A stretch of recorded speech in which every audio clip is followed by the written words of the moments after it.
Patient Modeling in Radiotherapy for Better Dose Delivery, Professor Dr. Ingenieur Maria Francesca Spadea. Thank you very much. The laser pointer? Green one. Yeah, but the laser pointer. Laser pointer does not work at the LED. Okay. Okay, so thank you very much and for the introduction. I don't know if the microphone is working yet.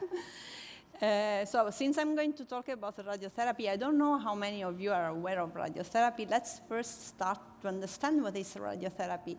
It's one of the most effective treatment to fight cancer. About 60 to 70% of cancer patients receive radiotherapy either as a sole treatment or in combination with other treatments like chemotherapy, immunotherapy, surgery. And it's based on using ionizing radiation, so like X-rays, accelerated particles that are able to damage the DNA of cancer cells, so to kill the cell. So of course we have our desired effect, that is to control the tumor and to kill the tumor. But at the same time, as you can see here from the picture, the radiation is going through the tissue, also the healthy tissue, the skin, the lung in this case, the heart. So we have some side effect that we have to control. It's called health tissue toxicity. And during the course of radiotherapy, we have to try as much as possible to spare this healthy tissue so that we can have more weight on the desired effect and less side effect. And how do we do this? So radiotherapy is really a digital image-based treatment. We start from the patient. It's not visible, maybe here, yes. And we take a CT scan of the patient, and then through this image of the patient, this is a 3D volume, we perform some simulation, and this is before the treatment starts. So we can try different setup and check what is the best for the patient. And in this sense, we can say that this is a pioneering example of digital twin. Radiotherapy has been like this for decades, I mean, over 30, 40 years. So now we talk about digital twin, but radiotherapy has always been a digital twin-based treatment. So to go a little bit more in detail and explain you what happens, we start from a CT image, so a computed tomography that is also used for diagnosis and staging of the tumor. And usually the doctors delineate the target region, so the tumor and the tissue that has to be eaten by the radiation, but also the organs at risk, so what we have to spare. So we really build a 3D model, as you can see down in the picture, of all the geometry that will be interested by the radiation. And then there is a medical physics usually that sets the beam, the best geometry, to cover the target, minimizing the dose that has to be received from the healthy tissue. And we can perform different simulation because we can convert the image intensities from CT into electron density and have a simulation of the dose. So by this, basically, we really have a complete 3D model simulation of the patient before the treatment starts.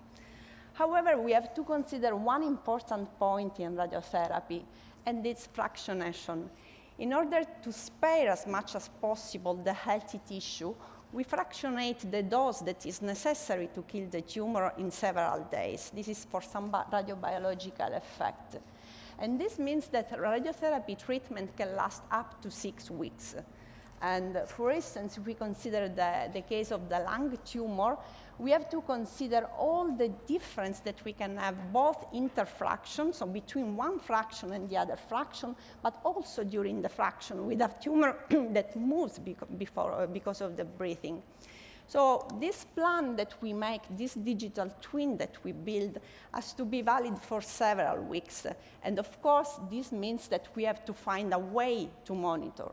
So to go a little bit more in detail, we start from a patient. We do this modeling during the planning so that we can simulate through a digital twin the treatment.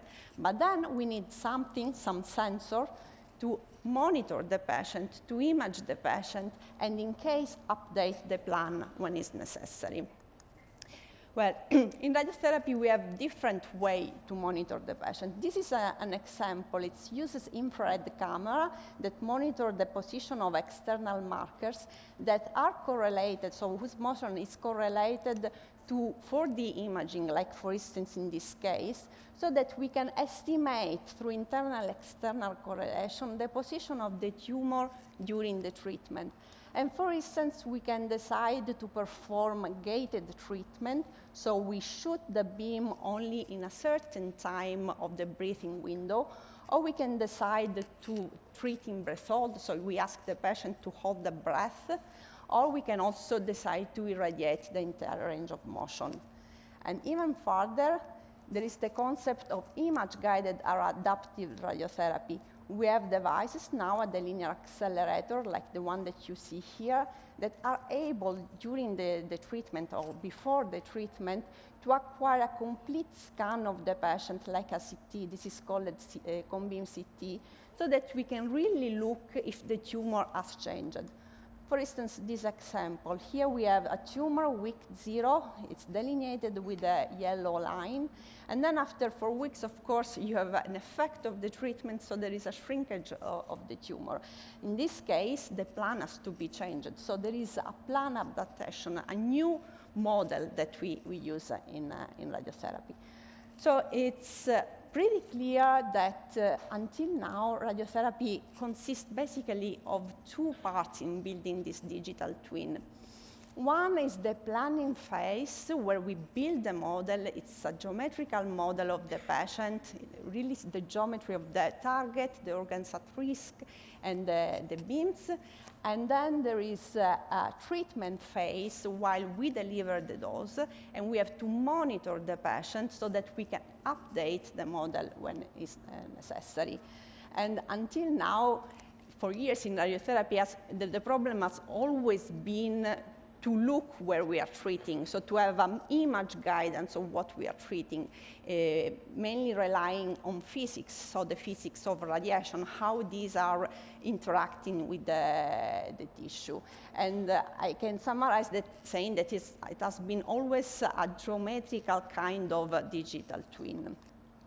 And it's a little bit when you have to tailor the perfect dress to a person. So you just care about the size, but you don't care, for instance, about the color, the fabric, the texture. Is that sufficient to say that this is a tailored treatment, or we need something else? Well, in my opinion, we need something else, so maybe we have to consider other things from patient variability, like the genetics, the tissue heterogeneity that we have, and also the different radiosensitivity. So the new paradigm now, and it's also what I'm trying to do with my group and with other collaborators, is to integrate the traditional physics-informed model that we have in radiotherapy with biological-informed model. And how can we do this? Well, this is a little bit like Professor Beigel was also explaining. We have to collect data from patients as much as possible, and from large amount of patients, of course, and not only imaging data as we are used to do in radiotherapy, but also clinical data, for instance, through wearables, patients that are treated with radiotherapy, and we can monitor during the day what happens, or lab data, of course, genetic data.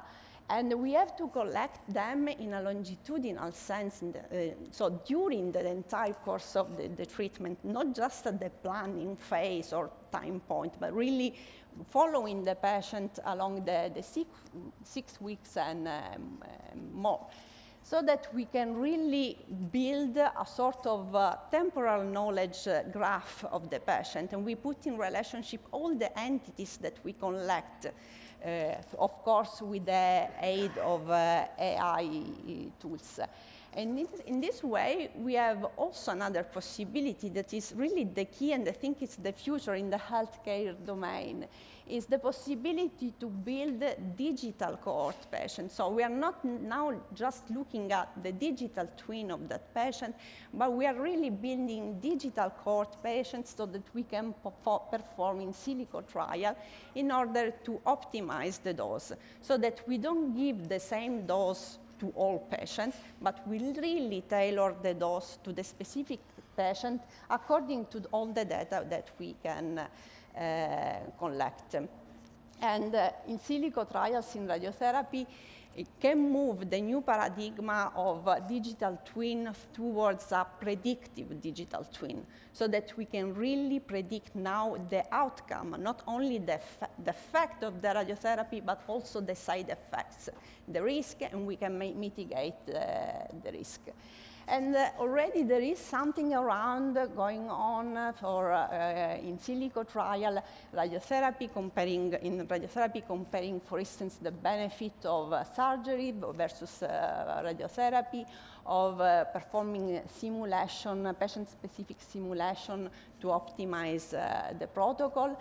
And there are other things that we have to consider when we talk about in silico trial. So we can, of course, identify in advance the risk and the side effects, but they are also less expensive, the human trial, and also faster, because in human trials, usually we spend years, 5 to 10 years to perform a clinical trial. Within silicon trial, we can reduce also the time.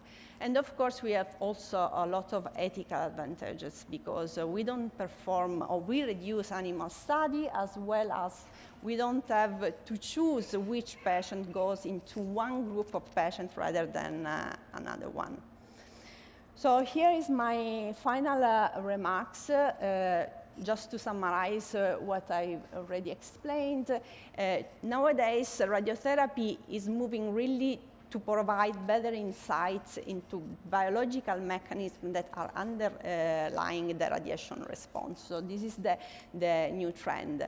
And there is the possibility to combine the traditional mechanistic approach that we have in radiotherapy through physics-informed model with data-driven approach and artificial intelligence, so that we can manage a complex amount of data, and we can really build a predictive model, so that we can go towards the possibility of performing in silico trial. It's the new trend in the healthcare domain. And also radiotherapy can take advantage of this new technology, so that we can really go towards tailoring the dose to the patient and really build a predictive digital twin. Of course, if you want more information, you can visit us at the booth. It's stand H4, and thank you.